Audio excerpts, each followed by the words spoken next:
आज हम लोग मौलिक अधिकार के बारे में समझेंगे। मौलिक अधिकार क्या है और मौलिक अधिकार का जो अनुच्छेद है कहाँ से कहाँ तक पढ़ता है और किस अनुच्छेद में किस बात का वर्णन है। मौलिक अधिकार, इसको फंडामेंटल राइट भी बोला जाता है। फंडामेंटल राइट बोला जाता है। एक बात समझिए यहाँ से कि मौलिक अधिकार जब हम पढ़ रहे हैं मतलब भाग 3 की बात कर रहे हैं। संविधान की कौन सा भाग 3 में मौलिक अधिकार आता है और ये अनुच्छेद 12 से लेके अनुच्छेद 35 तक इसका वर्णन है। मौलिक अधिकार कहाँ से कहाँ तक? अनुच्छेद 12 से लेके अनुच्छेद 35 तक। इन मौलिक अधिकारों में जो मौलिक अधिकार है 6 प्रकार के, अभी जो वर्तमान में संविधान है उस संविधान में वर्तमान में 6 प्रकार के मौलिक अधिकार दिए गए हैं। वो पहला मौलिक अधिकार समता का अधिकार है। ये मौलिक अधिकार, दूसरा जो है स्वतंत्रता का अधिकार है, तीसरा शोषण के विरुद्ध अधिकार है, चौथा धार्मिक स्वतंत्रता का अधिकार है, पांचवा सांस्कृतिक और शैक्षिक अधिकार है और छठवां जो मौलिक अधिकार है संवैधानिक उपचारों का अधिकार है। नोट कर लिया जाए। पहला समता का अधिकार। समता का अधिकार राइट टू इक्वलिटी, इसको क्या बोलते हैं? Right to equality.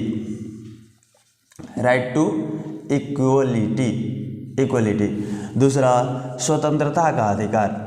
दूसरा क्या है? स्वतंत्रता का अधिकार राइट टू फ्रीडम। तीसरा है शोषण के विरुद्ध अधिकार। शोषण के विरुद्ध अधिकार right against exploitation. Right against exploitation. Right against exploitation. और चौथा जो अधिकार है धार्मिक स्वतंत्रता का अधिकार है। धार्मिक स्वतंत्रता का अधिकार। पांचवा जो अधिकार है, पांचवें अधिकार को 5 नंबर का जो अधिकार है उसको सांस्कृतिक और शैक्षिक अधिकार बोला जाता है। सांस्कृतिक और शैक्षिक अधिकार। सांस्कृतिक और शैक्षिक अधिकार, इसको कल्चरल एंड एजुकेशनल राइट बोला जाता है। कल्चरल एंड एजुकेशनल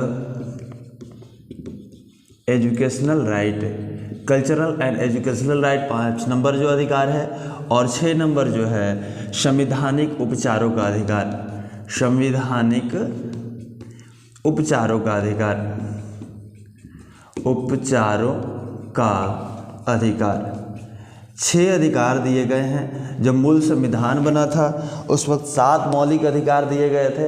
एक जो है संपत्ति का अधिकार था, तो संपत्ति के अधिकार को 44वां संवैधानिक संशोधन द्वारा 1978 ईस्वी में मूल अधिकार की श्रेणी से हटा के 300A, याद रखिएगा 300A जो अनुच्छेद है उसमें उसको साधारण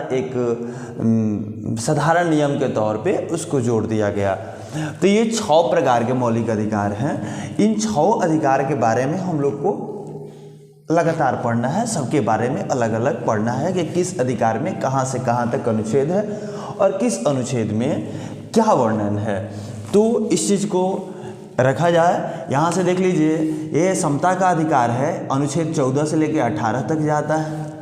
स्वतंत्रता का अधिकार जो होता है 18 से 22 तक, और ये 23 और 24 में। और ये जो है जो सांस्कृतिक और शैक्षिक अधिकार है वो जो अधिकार जाता है धार्मिक स्वतंत्रता का 25 से 28 नहीं दिया है, 25 से 28 धार्मिक स्वतंत्रता ये जो है 29, 30 में 29 और 30 में, ये 32 में, ये 32 में। इन अधिकारों का यहाँ से यहाँ तक इस अनुच्छेद में, अब सब अनुच्छेद के बारे में पढ़ेंगे, किस अनुच्छेद में क्या दिया है इसको लिख लीजिए, बार बार देखिए। पहले अधिकार, समता के अधिकार के बारे में समझते हैं हम लोग।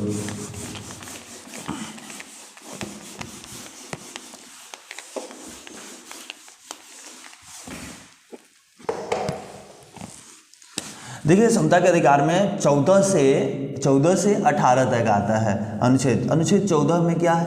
अनुच्छेद 14 में कानून के समक्ष समानता की बात कही गई है। कानून के समक्ष समानता किसमें? 14 में। मतलब इसका ये हुआ कि अगर कोई भी व्यक्ति अपराध करता है तो चाहे समाज का कोई भी वर्ग हो, कोई भी स्टेटस वाला व्यक्ति हो, अगर सेम अपराध करता है तो उस अपराध के लिए उस व्यक्ति को एक समान नियम से देखा जाएगा और इसी को कानून का राज भी कहा जाता है। तो एक समान नियम के अनुसार देखा जाएगा, एक समान नियम के अनुसार ट्रीट किया जाएगा। ये अनुच्छेद 14 में वर्णन है। अनुच्छेद जो 15 है, अनुच्छेद 15 कहता है धर्म, मूल वंश, जाति, लिंग आदि के आधार पर जो भेदभाव को निषेध किया गया है। आदि के आधार पर भेदभाव जो है वो निषेध है। कहाँ पे? सार्वजनिक स्थानों पे। सार्वजनिक स्थान मंदिर हो गया, जो मैदान खेल मैदान हो गया, कुआं हो गया, ऐसे जो सार्वजनिक स्थान होते हैं जिसको हम लोग सरल शब्दों में सरकारी ज़मीन कहते हैं, उस जहाँ पे मतलब समाज का प्रत्येक व्यक्ति जा सकता है, उस स्थानों पे किसी भी प्रकार का भेदभाव वर्जित किया गया है। किसी भी प्रकार के भेदभाव नहीं किया जा सकता है। अनुच्छेद 15 में वर्णन है। अनुच्छेद 16 जो है, अनुच्छेद 16 कहता है रोजगार में अवसर की समानता की बात कही गई है। रोजगार में अवसर की समानता,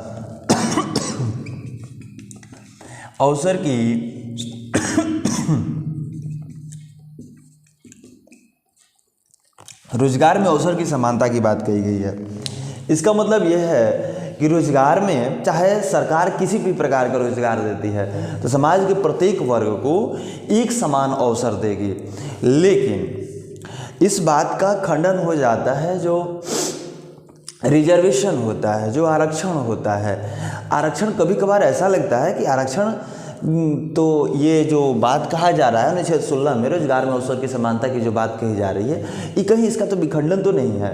लेकिन अनुच्छेद 16 के 4, ध्यान दीजिएगा, 16 के 4 में इस बात का स्पष्ट रूप से वर्णन है कि जो आरक्षण है, आरक्षण को इसका उल्लंघन नहीं माना जा सकता है। आरक्षण जो समाज में जो पिछड़े वर्ग हैं, जो पिछला समुदाय है, उस पिछले समुदाय को समाज की जो मुख्य धारा है, मुख्य धारे में लाने का प्रयास है और इसको मतलब गलत नहीं बताया जा सकता है। इस बात का वर्णन है अनुच्छेद 16 के 4 में। क्या है? अनुच्छेद 16 के 4 में बताया जा रहा है, अनुच्छेद 16 जो आरक्षण है, आरक्षण को वैध माना गया है। आरक्षण को वैध माना गया है मतलब सही है, आरक्षण सही है। समाज रोजगार में अगर अवसर की समानता की बात करनी है तो आरक्षण को सही माना जाएगा। क्यों? क्योंकि हमारा जो समाज है, हमारे समाज में एक लेवल के लोग सब लोग नहीं रहते हैं। कोई गरीब है, कोई जो है वो किसी के पास बहुत ज़्यादा पैसा है, किसी के सामाजिक स्टेटस बहुत ज़्यादा है, किसी का सामाजिक स्टेटस बहुत लो है। तो उस आधार पे आरक्षण देके उस व्यक्ति को जो समाज की मुख्य धारा है उसमें शामिल करने का प्रयास किया जाता है। अनुच्छेद 16 के 4 हुआ और इस बात का वर्णन आरक्षण को वैध माना गया है। अनुच्छेद 17 समझिएगा, अनुच्छेद 17 में जो है छुआछूत का अंत किया गया है। अनुच्छेद 17 क्या कहता है? छुआछूत समाज में नहीं रहेगा। अगर कोई इस तरीके का व्यवहार करता है, 17 क्या करता है? छुआछूत का अंत, छुआछूत का अंत, छुआछूत का अंत किया गया है अनुच्छेद 17 में। मतलब जो अनटचेबिलिटी है, अनटचेबिलिटी को एंड किया गया है। इसकी पहले समाज में व्यवस्था थी कि समाज के एक वर्ग जो है दूसरे वर्ग से घृणा करता था, उससे सटने से परहेज करता था, उसके साथ रहने से परहेज करता था। तो इस परिस्थिति को जो संविधान निर्माता जो लोग थे, वो संविधान निर्माताओं ने क्या किया कि इस परिस्थिति को, समाज की जो गहरी विषमता थी, इसको समझने का प्रयास किया, इसको दूर करने का प्रयास किया। तो ये अनुच्छेद 17 है। अनुच्छेद 17 में इस बात का वर्णन है, छुआछूत का अंत है। अनुच्छेद जो 18 है, अनुच्छेद 18 में उपाधियों का अंत किया गया है। उपाधियों के मतलब समाज के किसी भी वर्ग को उपाधि, किसी भी व्यक्ति को उपाधि नहीं दिया जा सकता है। उपाधियों का अंत है, किसी भी व्यक्ति को नहीं दिया जा सकता है। याद रखिएगा, दो ऐसे व्यक्ति हैं, दो क्षेत्र से आने वाले व्यक्ति जिनको उपाधियां दी जा सकती है, सरकार दे सकती है उपाधि।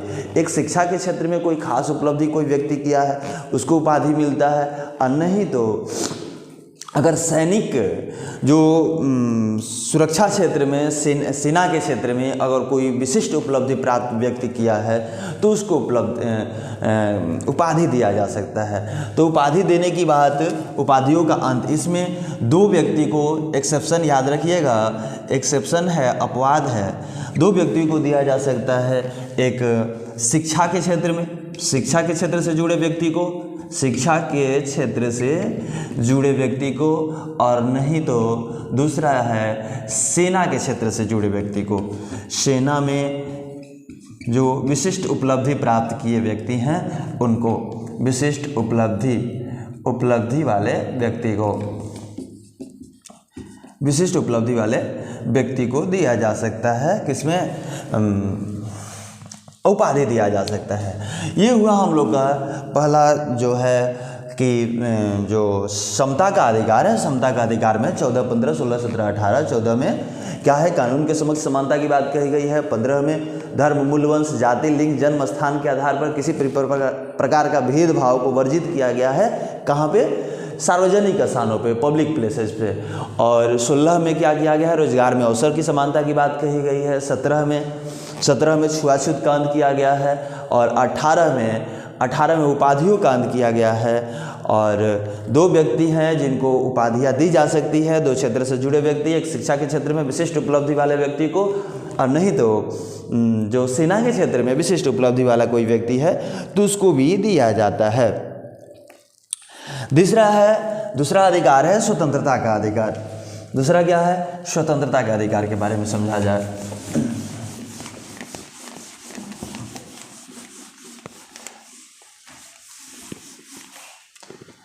स्वतंत्रता के अधिकार जो है, स्वतंत्रता का अधिकार, स्वतंत्रता का अधिकार, स्वतंत्रता के अधिकार में क्या है, अनुच्छेद 19 से 22 तक वर्णन है।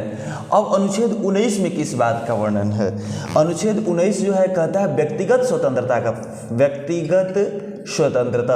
व्यक्तिगत स्वतंत्रता की बात कही गई है।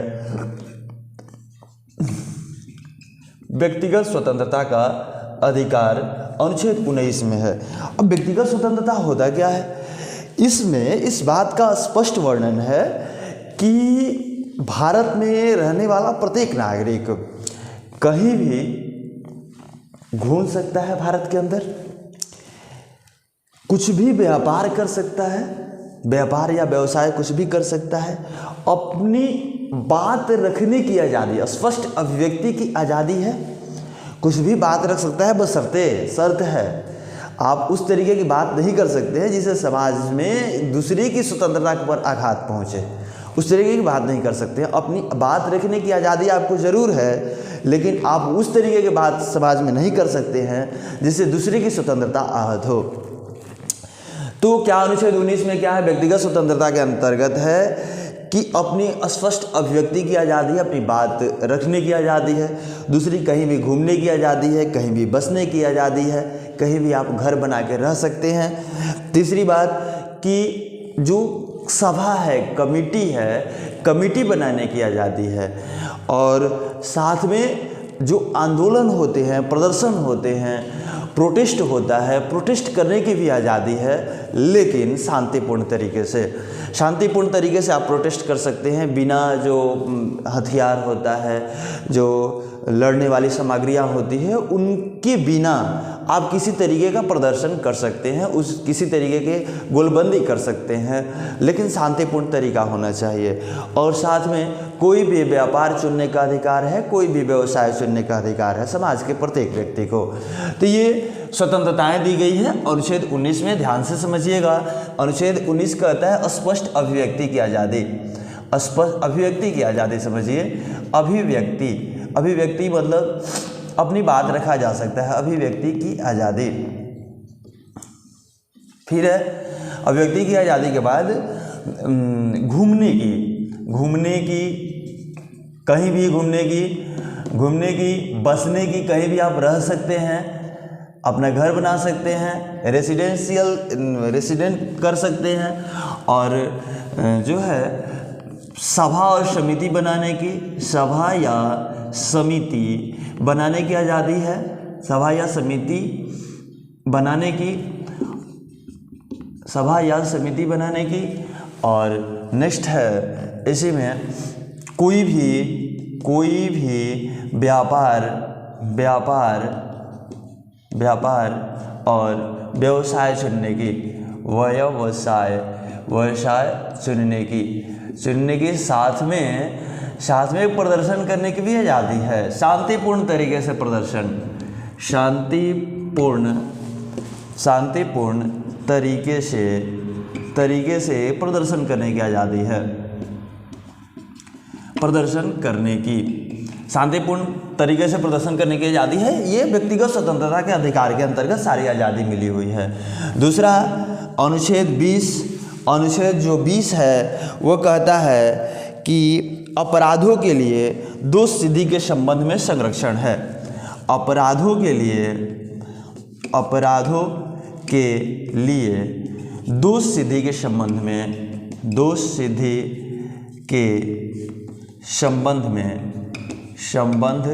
में संरक्षण। अपराधों के लिए दोष सिद्धि के संबंध में संरक्षण। साधारण होता क्या है कि जिस दिन अगर कोई व्यक्ति मान लीजिए कि कोई वारदात करता है, उस पर आरोप लगता है कि उसने ये काम किया है, तो उसी दिन से उस व्यक्ति को क्या मान लिया जाता है? दोषी मान लिया जाता है। तो इस बात का संरक्षण देता है हमारा संविधान, हमारा अनुच्छेद 20, कि ऐसा नहीं है, जिस दिन आरोप सिद्ध होगा उस दिन से उसको दोषी माना जाना चाहिए। और नेक्स्ट है जीवन की रक्षा और दैहिक स्वतंत्रता का अधिकार। अनुच्छेद 21 में है जीवन की रक्षा और दैहिक स्वतंत्रता का अधिकार। जीवन की रक्षा और दैहिक स्वतंत्रता के अधिकार में क्या होता है कि इसमें कई सारी बातें हैं, ध्यान से सुनिएगा। जो अनुच्छेद 21 है, अनुच्छेद 21 कहता है कि प्रत्येक व्यक्ति को अपने जीवन की रक्षा करने का अधिकार है। अपनी जो दैहिक स्वतंत्रता है, जो देह की, शरीर की जो स्वतंत्रता है, उस स्वतंत्रता को बनाए रखने की आज़ादी है, हर व्यक्ति कर सकता है। इसमें कौन कौन सी बातें आती है? इसमें खास करके वो बातें आती है, जैसे मान लीजिए कि अगर पुलिस जो है किसी व्यक्ति को अरेस्ट करता है तो जिस व्यक्ति को अरेस्ट कर रहा है वो उस व्यक्ति को इस बात की आज़ादी है कि वो उस अरेस्ट करने का कारण पूछ सकता है उस व्यक्ति से कि क्या कारण है कि हमको अरेस्ट किया जा रहा है। दूसरी उसी में इस बात का वर्णन है कि जब उसका अरेस्टिंग हुआ, जब उसकी गिरफ्तारी हुई, उस गिरफ्तारी के 24 घंटे के भीतर, 24 घंटे के अंदर, ध्यान दीजिएगा, 24 घंटे के अंदर नज़दीक के जो न्यायाधीश है, न्यायाधीश के समक्ष पेश करने की बाध्यता होती है पुलिस के पास। और तीसरा, उस व्यक्ति से कभी भी कहा नहीं जा सकता है उसी के विरुद्ध, मतलब अपने विरुद्ध साक्ष्य देने के लिए नहीं कहा जा सकता है कि आप साक्ष्य दीजिए। मजबूर पुलिस नहीं कर सकती है कि आप ये काम किए हैं, इसका साक्ष्य दीजिए। और चौथी बात उसी में आती है कि वो व्यक्ति अपनी बचाव के लिए अपने मनपसंद का वकील रख सकता है, अपनी मनपसंद वकील रख सकता है अपनी बचाव के लिए। तो अनुच्छेद 21 में इन सब बातों का वर्णन है। और जो अनुच्छेद, इसी में अनुच्छेद 21 का क, 21 के क में जीवन की रक्षा के अंतर्गत एक नियम है, एक अधिकार है, उसको जोड़ा गया है प्रारंभिक शिक्षा का अधिकार। याद रखिएगा 21 के क जो है प्रारंभिक शिक्षा का अधिकार, जो प्राइमरी एजुकेशन होता है उसको देने का अधिकार दिया गया है कि हर व्यक्ति को अधिकार है प्राइमरी एजुकेशन प्राप्त करे। 21 के क में है प्रारंभिक शिक्षा का अधिकार। और नेक्स्ट है अभियुक्तों और सजा पाए लोगों के अधिकार। नेक्स्ट है अनुच्छेद 22। अनुच्छेद 22 देखते हैं।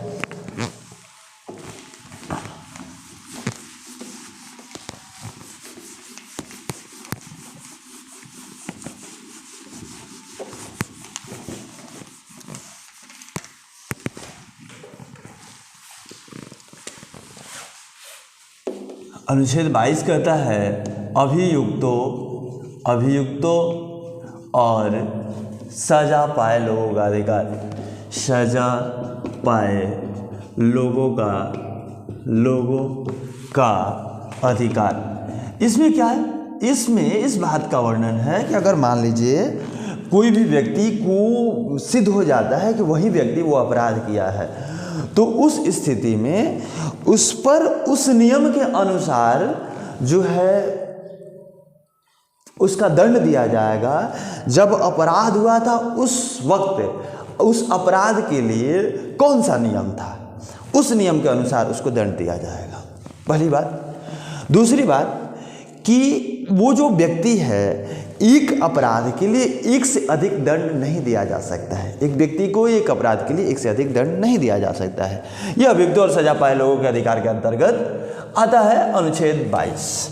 तो नेक्स्ट जो है वीडियो बड़ा हो जाएगा, इस वजह से नेक्स्ट जो अधिकार हैं हम लोग 2 अधिकार आज पढ़े, समता के अधिकार, स्वतंत्रता के अधिकार। उसके बाद और सारे अधिकार हैं, शोषण के विरुद्ध अधिकार है, धार्मिक स्वतंत्रता का अधिकार है, सांस्कृतिक और शैक्षिक अधिकार है, और लास्ट संवैधानिक उपचारों का अधिकार है। अगले वीडियो में इसको क्लियर किया जाएगा।